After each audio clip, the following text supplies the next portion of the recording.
ಪಾಸ್ಟಿನಲ್ಲಿ 3 of wands, page of wands, sun card represent ಆಗಿದೆ. ಕೆಲವೊಬ್ಬರಿಗೆ long distance relationship ಅನ್ನ represent ಮಾಡ್ತಾ ಇದೆ. ಮತ್ತೆ ಕೆಲವೊಬ್ರು ಟ್ರಾವೆಲ್ ಮಾಡೋದ್ರ ಮೂಲಕ ನಿಮ್ಮ ಪರ್ಸನ್ ಅನ್ನ ನೀವು ಭೇಟಿಯಾಗಿರುವಂತಹ ಪಾಸ್ಟ್ ನಲ್ಲಿ ರೆಪ್ರೆಸೆಂಟ್ ಆಗ್ತಾ ಇದೆ. ನಿಮ್ಮ ಪಾಸ್ಟ್ ನಲ್ಲಿ ನಿಮ್ಮ ಲವ್ ಲೈಫಿನ ವಿಚಾರದಲ್ಲಿ ಒಂದು ರೊಮ್ಯಾಂಟಿಕ್ ಇತ್ತು, ಒಂದು ರೀತಿಯ ಕ್ಯೂರಿಯಾಸಿಟಿ ಇತ್ತು, ಒಂದು ಎಂಜಾಯ್ ಇತ್ತು. ಕೆಲವೊಂದು ರೀತಿಯ ಮೆಸೇಜ್ ಗಳನ್ನ ಎಕ್ಸ್ಚೇಂಜಿಂಗ್ ಮಾಡ್ಕೋತಾ ಇದ್ರಿ, ಫೋನ್ಗಳ ಮೂಲಕ ಅಥವಾ ವಾಟ್ಸ್ಆಪ್ ಗಳ ಮೂಲಕ ಮೆಸೇಜ್ ಗಳನ್ನ ಕಳಿಸ್ಕೊಳ್ಳುವಂತಹದ್ದು, ಒಂದು ರೀತಿಯ ಕ್ಯೂರಿಯಾಸಿಟಿ, ಎಕ್ಸೈಟ್ಮೆಂಟ್ ಗಳೆಲ್ಲ ನಿಮ್ಮ ಲವ್ ಲೈಫಿನ ವಿಚಾರದಲ್ಲಿ ಇತ್ತು. ಪಾಸ್ಟ್ ನಲ್ಲಿ ಕೂಡ ನಿಮ್ಮ ಲವ್ ಲೈಫಿನ ವಿಚಾರದಲ್ಲಿ ಯಾವುದೇ ರೀತಿಯ ತೊಂದರೆಗಳಿರಲಿಲ್ಲ. ಸೊ ಪಾಸಿಟಿವ್ ಆಗಿತ್ತು. ಪಾಸಿಟಿವ್ ಚೇಂಜಸ್ಗಳು, ಬದಲಾವಣೆಗಳನ್ನೇ ನೀವು ನೋಡಿದ್ದೀರಾ. ಯಾವುದೇ ರೀತಿಯ ತೊಂದರೆಗಳೇನು, ಜಗಳಗಳೇನು ಇಲ್ಲದೆ ಇರುವಂತಹದ್ದು ರೆಪ್ರೆಸೆಂಟ್ ಆಗ್ತಾ ಇದೆ. ಅಟ್ ದ ಪ್ರೆಸೆಂಟ್ ಸಿಚುಯೇಷನ್ ಹೇಗಿದೆ? ಈಗಿನ ಸಿಚುಯೇಷನ್ ಕೂಡ ಸೆಕ್ಯೂರ್ ಆಗಿರುವಂತಹದ್ದು.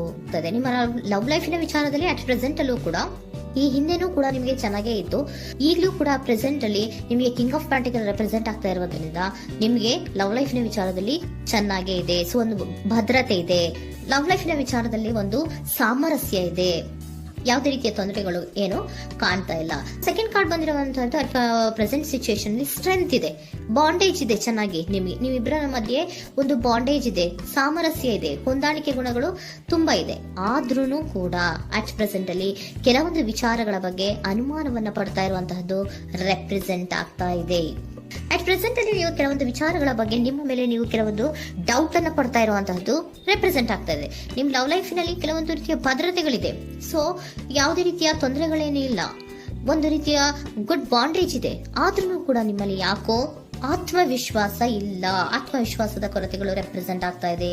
ಯಾವುದೋ ಕೆಲವೊಂದು ಅನುಮಾನಗಳು ನಿಮ್ಮಲ್ಲಿ ನಿಮ್ಮ ಲವ್ ಲೈಫಿನ ವಿಚಾರವಾಗಿ ಇರುವಂತಹದ್ದು ರೆಪ್ರೆಸೆಂಟ್ ಆಗ್ತಾ ಇದೆ.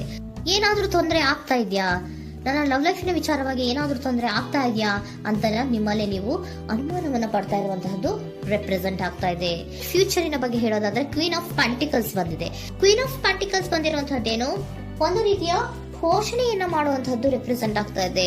ಯಾಕಂದ್ರೆ ನಿಮ್ಮ ಲವ್ ಲೈಫಿನ ವಿಚಾರವಾಗಿ ಅಟ್ ಪ್ರೆಸೆಂಟ್ ಅಲ್ಲಿ ಕೆಲವೊಂದು ವಿಚಾರಗಳಲ್ಲಿ ಸ್ಟೇಬಲ್ ರಿಲೇಶನ್ಶಿಪ್ ಅಲ್ಲಿ ಇದ್ರೂ, ಒಂದು ಗುಡ್ ಬಾಂಡೇಜ್ ಇದ್ರೂ ಕೂಡ ನೀವ್ ಯಾಕೋ ಕೆಲವೊಂದು ವಿಚಾರಗಳ ಬಗ್ಗೆ ಅನುಮಾನವನ್ನ ಪಡ್ತಾ ಇರುವಂತಹದ್ದು, ಅದನ್ನ ರಕ್ಷಣೆ ಮಾಡೋದ್ರೊಳಗೆ ಹೆಚ್ಚು ಗಮನವನ್ನ ಕೊಡ್ತಾ ಇರುವಂತಹದ್ದು ರೆಪ್ರೆಸೆಂಟ್ ಆಗ್ತಾ ಇದೆ. ಇಮಿಡಿಯೇಟ್ ಫ್ಯೂಚರಿನ ಬಗ್ಗೆ ಹೇಳೋದಾದ್ರೆ ನೀವೊಂದು ರೀತಿಯ ಪೋಷಣೆಗಳನ್ನ ಮಾಡುವಂತಹದ್ದು, ನಿಮ್ಮ ಲವ್ ಲೈಫಿನ ವಿಚಾರವಾಗಿ ಕೆಲವೊಂದು ರೀತಿಯ ಹೆಚ್ಚು ಗಮನವನ್ನ ಕೊಡುವಂತಹದ್ದು, ಯಾವುದೋ ನಿಮ್ಮ ವಿಚಾರಗಳಲ್ಲಿ ಹಿಡಿತದಲ್ಲಿ ಏನ್ ಇಟ್ಕೊಂಡಿದ್ರೋ, ನಿಮ್ಮ ಪೊಸೆಸಿವ್ನೆಸ್ ಅನ್ನ ಏನ್ ಇಟ್ಕೊಂಡಿದ್ರೋ, ಯಾವುದೋ ಕೆಲವು ವಿಚಾರಗಳಲ್ಲಿ ನೀವು ಬಹಳಷ್ಟು ಓಪನ್ ಅಪ್ ಆಗಿ ಮಾತಾಡದೆ, ಯಾವ ವಿಚಾರಗಳನ್ನು ಕೂಡ ಹೇಳ್ಕೊಳ್ಳದೆ, ನಿಮ್ಮಲ್ಲೇ ನೀವು ಕೆಲವೊಂದು ಬೇಜಾರುಗಳನ್ನ ಏನ್ ಇಟ್ಕೊಂಡಿದ್ರೋ ಆ ವಿಚಾರಗಳನ್ನ ನೀವು ಮಾತಾಡುವಂತಹ ಸಾಧ್ಯತೆಗಳು ಇಮಿಡಿಯೇಟ್ ಫ್ಯೂಚರ್ ನಲ್ಲಿ ಕಾಣಿಸ್ತಾ ಇದೆ. ಯಾವುದೋ ಕೆಲವೊಂದು ವಿಚಾರ, ಯಾಕೆ ಯಾವುದೋ ಕೆಲವು ವಿಚಾರಗಳಲ್ಲಿ ನಿಮಗೆ ಅನುಮಾನಗಳು ರೆಪ್ರೆಸೆಂಟ್ ಆಗ್ತದೆ. ಲವ್ ಲೈಫಿನ ವಿಚಾರ, ಪ್ರೀತಿಯಲ್ಲಿ ಯಾವಾಗ ಅನುಮಾನಗಳು ಸೃಷ್ಟಿಯಾಗುತ್ತೋ ನಾವು ಅವಾಗವಾಗ್ಲೇ ಅದನ್ನ ಬಗೆಹರಿಸ್ಕೊಬೇಕು. ನಮ್ಮಲ್ಲೇ ಇಟ್ಕೊಳ್ಳೋದು, ಅಯ್ಯೋ ಏನಾಗ್ತಾ ಇದೆಯೋ ಅಂತ ಕೊರಗೋದು ಅಥವಾ ಏನಾಗ್ಬಿಡುತ್ತೋ ಅಂತ ಭಯ ಪಡುವಂತಹದ್ದು ಏನು ಬೇಕಾಗಿಲ್ಲ. ಯಾಕಂದ್ರೆ ಲವ್ ಇರುವಂತಹದ್ದೇ ನಂಬಿಕೆಯ ಬುನಾದಿಯ ಮೇಲೆ. ಸೊ ನೀವೇನ್ ಮಾಡ್ಬೇಕು, ಏನಾದ್ರೂ ಸ್ವಲ್ಪ ಡೌಟ್ಗಳು ಬಂದಾಗ ನೀವು ಅದನ್ನ ಬಗೆಹರಿಸ್ಕೋಬೇಕು. ಯಾವ ವಿಚಾರದಲ್ಲಿ ನಿಮಗೆ ಬೇಜಾರಾಗಿತ್ತು ಅದನ್ನ ನೀವೇನ್ ಮಾಡ್ಬೇಕು, ನಿಮ್ಮಲ್ಲೇ ಇಟ್ಕೊಂಡು ಕೊರಗಬಾರ್ದು. ಓಪನ್ ಅಪ್ ಆಗಿ ಮಾತಾಡೋದ್ರ ಮೂಲಕ ನೀವು ಕ್ಲಾರಿಟಿಯನ್ನ ತಗೊಳ್ಳುವಂತದ್ದು ನಿಮಗೆ ಇಮಿಡಿಯೇಟ್ ಫ್ಯೂಚರ್ ನಲ್ಲಿ ಕಾಣಿಸ್ತಾ ಇದೆ. ಯಾವುದೇ ವಿಚಾರಗಳ ಬಗ್ಗೆ ನೀವು ನಿಮ್ಮ ಲವ್ ಅನ್ನ ಅಥವಾ ನಿಮ್ಮ ಪ್ರೀತಿಯನ್ನ ಭದ್ರವಾಗಿ ಉಳಿಸ್ಕೊಳ್ಳೋದಕ್ಕೋಸ್ಕರವಾಗಿ ನೀವು ನಿಮ್ಮಲ್ಲೇ ಇಟ್ಕೊಂಡಿದ್ದಂತಹ ಅಥವಾ ಕೆಲವು ಬೇಜಾರಿನ ವಿಷಯಗಳ ಬಗ್ಗೆ ನೀವು ಹೆಚ್ಚು ಮಾತಾಡಿ ಓಪನ್ ಅಪ್ ಆಗಿ ಕೆಲವೊಂದು ವಿಚಾರಗಳ ಬಗ್ಗೆ ಮಾತಾಡುವಂತಹದ್ದು ಮತ್ತೆ ಅದನ್ನ ಕ್ಲಾರಿಟಿಗೆ ತಗೊಳ್ಳುವಂತಹದ್ದು ರೆಪ್ರೆಸೆಂಟ್ ಆಗ್ತಾ ಇದೆ. ನಿಮ್ಮಲ್ಲಿ ಬಾಟಮ್ ಆಫ್ ದ ಡಕ್ ಅಲ್ಲಿ ಬಂದಿರುವಂತಹದ್ದೇ ಅದು.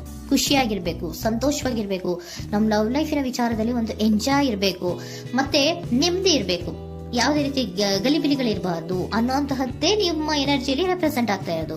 ಅದಕ್ಕೋಸ್ಕರನೇ ನೀವು ಏನೇನು ಕೆಲವೊಂದು ಸ್ವಲ್ಪ ಅನುಮಾನವನ್ನ ಪಡ್ತಾ ಇದ್ರಿ ಅಥವಾ ಕೆಲವೊಂದು ವಿಚಾರಗಳಲ್ಲಿ ನೀವು ಡಿಸ್ಟರ್ಬ್ ಆಗಿದ್ರಿ, ಓಪನ್ ಅಪ್ ಆಗದೆ ಹೇಳ್ದೆ ನಿಮ್ಮಲ್ಲೇ ನೀವು ಬೇಜಾರನ್ನ ಮಾಡ್ಕೊಂಡು ಏನು ಕೆಲವು ವಿಚಾರಗಳ ಬಗ್ಗೆ ಕೊರಗ್ತಾ ಇದ್ರಿ, ಅದನ್ನ ನೀವು ಓಪನ್ ಅಪ್ ಆಗಿ ಮಾತಾಡಿ ಅದರ ಬಗ್ಗೆ ತಿಳ್ಕೊಳ್ಳುವಂತಹದ್ದು, ಅದನ್ನ ಕ್ಲಾರಿಟಿಗೆ ತಗೊಳ್ಳುವಂತಹದ್ದು ನಿಮ್ಗೆ ರೆಪ್ರೆಸೆಂಟ್ ಆಗ್ತಾ ಇದೆ.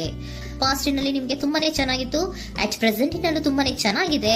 ಬಟ್ ಕೆಲವೊಂದು ವಿಚಾರಗಳ ಬಗ್ಗೆ ನೀವು ಸೆಲ್ಫ್ ಡೌಟ್ ಅನ್ನ ಪಡ್ತಾ ಇರುವಂತಹದ್ದು ರೆಪ್ರೆಸೆಂಟ್ ಆಗ್ತಾ ಇದೆ. ಏನಾಗ್ತಾ ಇದೆಯೋ ಅನ್ನೋದ್ರ ಬಗ್ಗೆ ನೀವು ಸ್ವಲ್ಪ ವಿಶ್ವಾಸವನ್ನ ಕಡಿಮೆ ಮಾಡ್ಕೊಳ್ತಾ ಇರುವಂತಹದ್ದು ರೆಪ್ರೆಸೆಂಟ್ ಆಗಿತ್ತು.